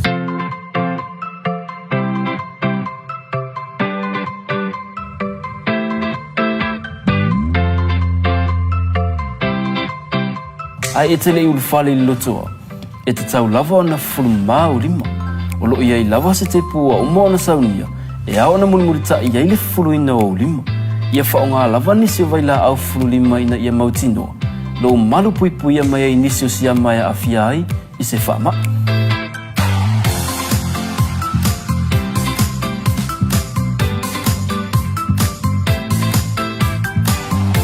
O le tu o le whaonga ina fo I o tatou whale le tā ua e pe ona sila fia. E te tau lava ona whanu mau tatou lima I le taimi e mai ai ona whaonga ai ana fuanga. O mea ai matau mawha ia sa o loto mai siama. A mata mai le 45. E tele soifua o le ala vea ina mai I whaamai. Pe a whaonga paipa ua mai o na fausia. Ia sa o loto le fale ai mai siama. O no fuanga fai tele matumutumu e au pito silio na lamatia. A wā e to a tele tangata o le auia. Whaonga paipa olo I tutono le tātou lotoa. A e a ngai le pasi. Fufulu mua o 5. O le pasi, o nino fuanga wā piapi e whaingo o fie o na pepesi ai whaamai. E mawhai o na lavea ina ma whaasauina pia whata ua a wala ma whata ita inga. Fufulu mama 5. O le aunga lea ma le whaamoe moe e ao o na whaalau tele. Tātou ngā lulu e whaatasi mo le mālolo ina. E ao na mata lava ia I tātou lava. E sili le pui pui. Nai lo le tautonga fitia. Ina mama, whasau I ngai leola.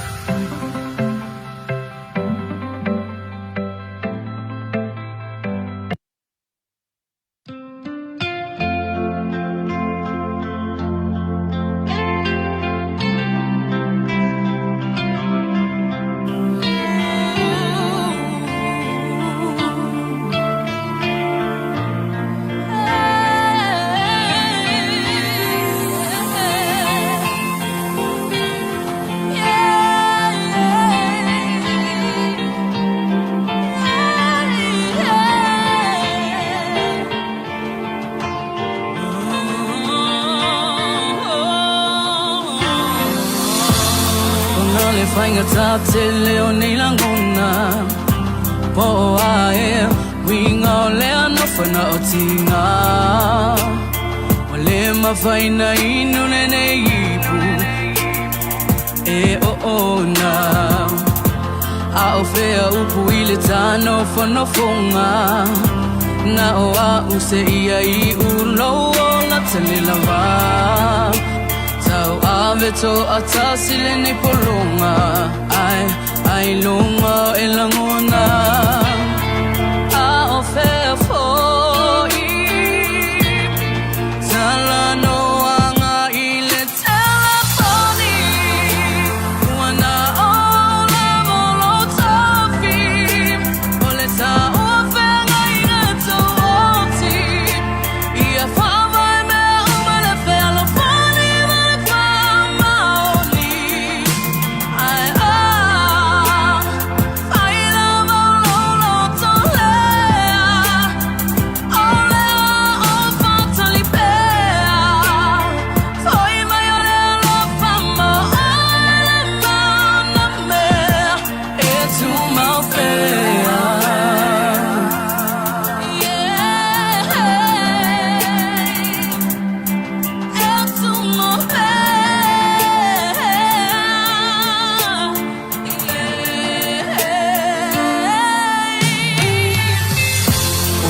Loa ua e wha mangaloa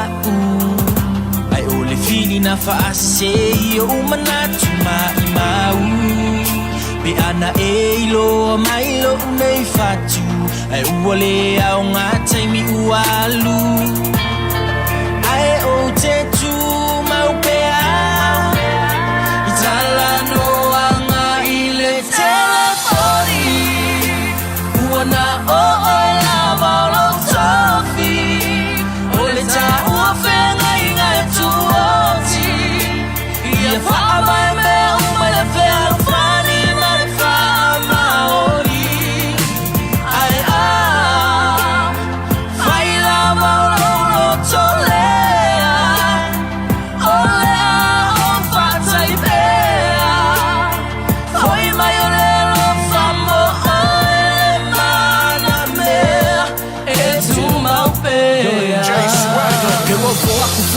kala mau ai wo pe se ia wo fola si malai mai mau le mafu kala kala sa ola por fakur ngari ai wo masai sai au ke manga ola se ko fa fo ir kai mi ko ai la vai de kamoreka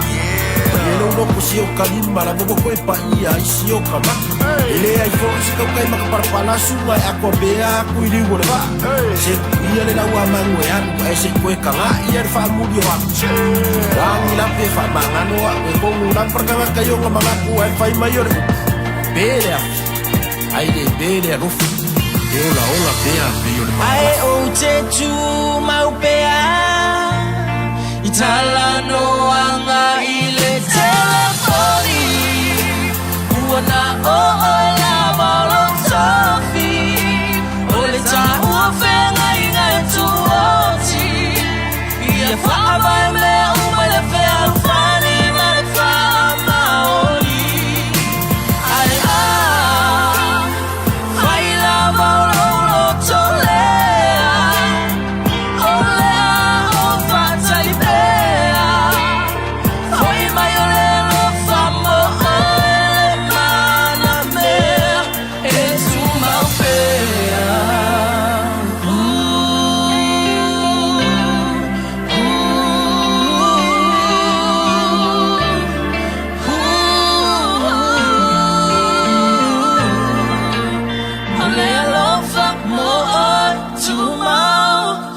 to my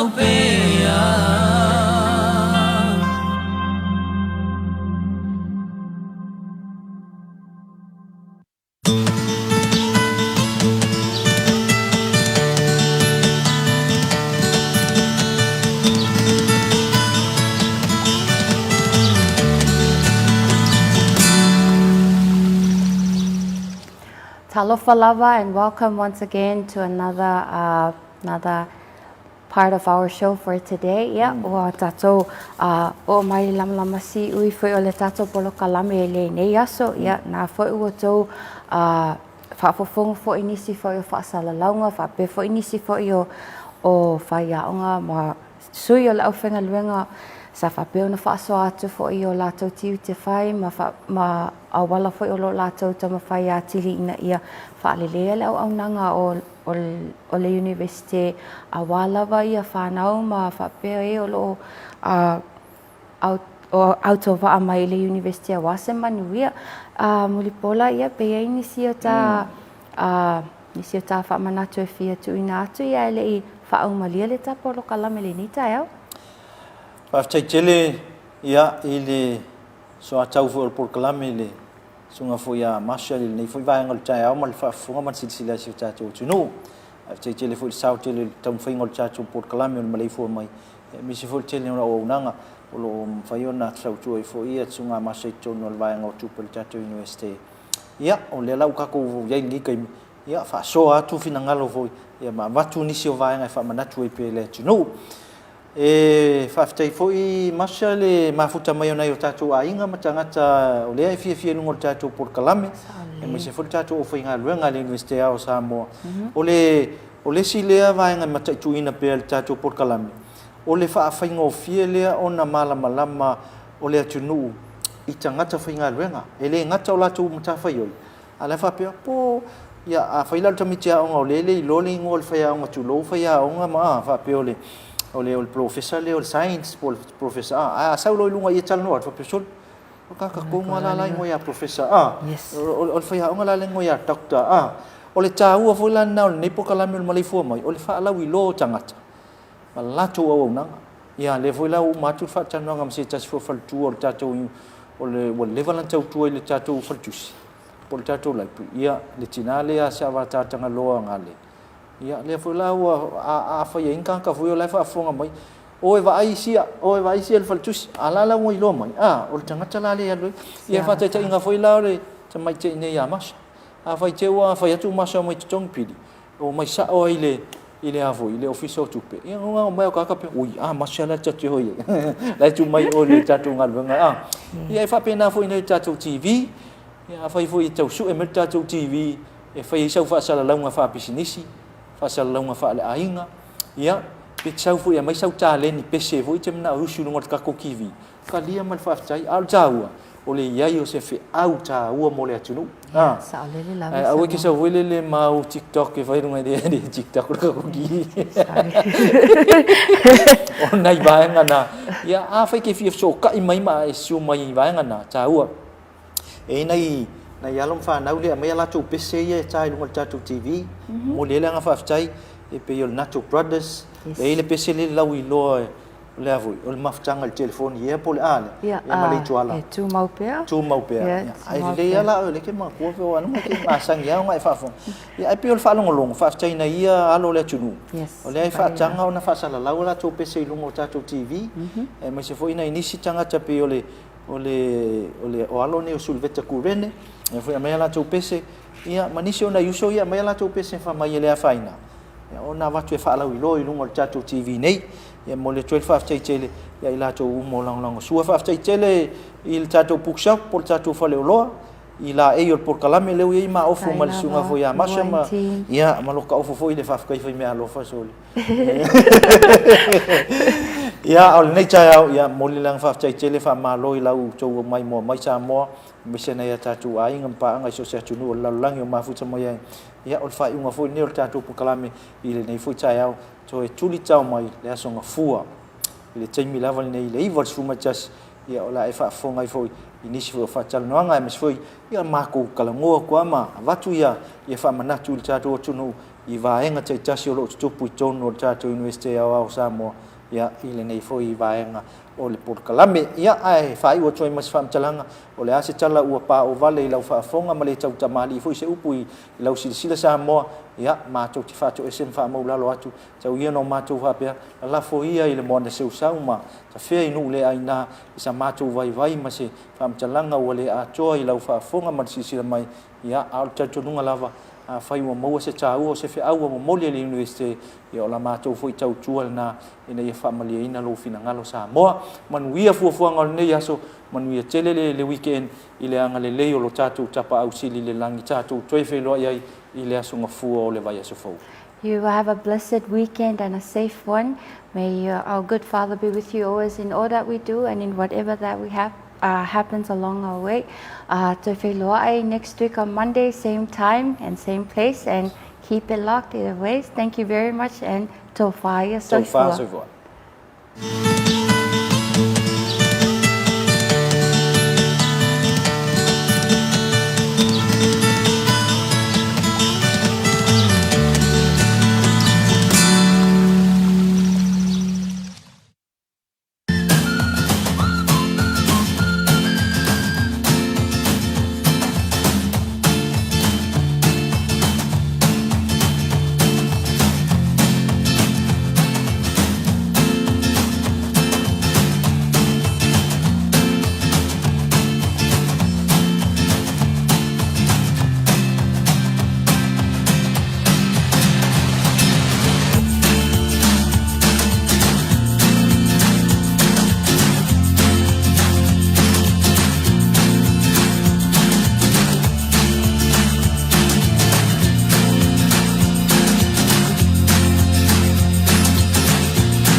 O le vaenga le nei le digitization unit.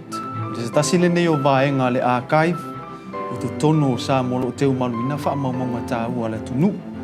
O le vaenga nei le digitization i le wha liwina, i le ngangana whai ngofi. E mawhai ona tu wina i nunga computer, po o masini wha ona po nei. Ina ia mawhai ona mai moa masila sila i tangata le tunu. I nei wha maumanga tā ua. E pei ona teu manuina le nei vaenga le archives. O le si vaenga tā ua le nei au au nanga. O le o le a sefe lea ma te umaluai ia le afianga o le a le toe a whapea ona toe tango fia pe loteina e nisi a pe patuai ai o le a whao ngā o nanga whao komipita e mawhai ona mai moa i masirisila iai mo sa ili linga i le ngata ia onga o whanau o nisi fo i olo o fia sa ili le ngata i a inga o ngafa o aina e le ngata i leo o whanua o suafa o mea mawhapena e mawhai ona mai moa i lunga komipita ai o le a le toe sa ilia pe toe tau sa ili ni pepa mwha mamunga tuai ina ili vaenga le akai o le au ngale na o le vaenga ne titai sisi o lo fea ngai ma le ngā luenga le nei o le tuu ina wha mamunga le ilunga o masini komputa po masini wha ona pone ina ia mawhai ona sauwha ngai e tangata e mawhai ona access mawhai ona mai moa e masilsilai ia whaafai mo fia ia ngā luenga whai e misil whaatinonga o ngā luenga ma mana onga o le atunu lau tele a mai aloa ona filifiliina po o mai ona malilie ia le o lo tu le foi po le National Archivist le pule o le whaamaumaunga i le vaenga le akai o mai ona filifili po le ale whaila o a whaamaumaunga o le a whaapea ona pueina wha electroni wha masini wha ona po nei ona pasi mailo le i le vaenga le nei ia o le vaenga momole nei o digitization o le vaenga leo whaingoinga o le image tracking sheet. A ole i o atu whaamaumaunga po whaila molta pueina e mua lava on whaatino le vaenga tāua. I le vaenga lea e whaapea ona awili ili matoi tāpena le whaila au whapena le i o atu. Tāpena le vaenga o le whaafraini me reina. Po o sao whaafraini me reina po iai fo ise pepa o misi. Pe on silsila. E iai special equipment po masini whapitoa e whaatino ringa lunga nei. E pe o Canon digital cameras i la tūlanga ia wa iai nei le ia e whaatino lunga whaona po nei. E ngata lea. Wa i fo ia special softwares, wa i fo i po kalame whapitoa i lunga masini. E mawhai ai ona sila mamai mo i whaatinonga lunga nei. E fo i le controller lai te tau ona ausia, le malama whapitoa ma le malama ausia. E te tau ona ngā whatia le susulu i lunga o le pepa. Ina ia mawhai ona maua le atoanga o le whaamaunga i lona tūlanga o lo iai. Mai o lesi fo i tūlanga i te tau ona sila iai. E le mawhai ona e whaopopoina, pe te tō eseina se meo nei whaamaunga. Ono iai lunga i. O lea laolo i le tūlanga lea ina ia whapitoa ia software po kalame o whapitoa na whaatinoina. Mo le vaenga mo le nei le ngata fo i lea o le malama ina ia tū mau ma ia maua sao le lanu o le pepa o lo iai o whaamaumaunga o lo i lunga. Ia aua ne i misi pe ave eseina se vaenga o nei whaamaumaunga tahua. O le vaenga muli o le nei au nanga. O le teo maluina lo leo whaamaumaunga i le masini whapitoa ua mai o na tāpena ina masaunia wa teo maluina le whaamaumaunga. O le pei o le vaenga leo le National Archive Server ua mawhai o na teo malu whaamaumaunga. E le ngata fo i lea. Ua mai o na tāpena ina le whainga whaapaanga ma le Archives New Zealand mo le ave ina po le lafo ina leo kopi ma vaenga tūlanga umo ni whaamaumaunga lo iai. E le ngata fo i lea, ua mai fo o na tāpena ina ia whaamaumaunga ma kopi fo i o whaamaumaunga i tātou lava ofisa nei. Ia awa le talo sanga ina ma le mawhai ona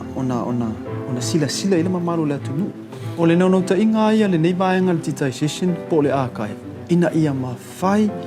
ona sila mamai moa ia le atunu. I nei whaamaumaunga tāua. E pe ona teo maluina i nei vaenga.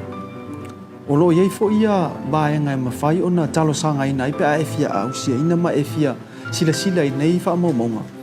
Pe a whaapea e te whina ngalo e te fia sa e isau sa ilinga e fia sa ili pe fia su e ne whaamaumaunga. O na whaasua ta i meleo la fionga lo fisilo pulenga ina ia mawhai ona e sila ma e mai mo i nei whaamaumaunga tā ua. Ia awa lava le lumana i sa mo le ngata mo nei ai mo a tai au.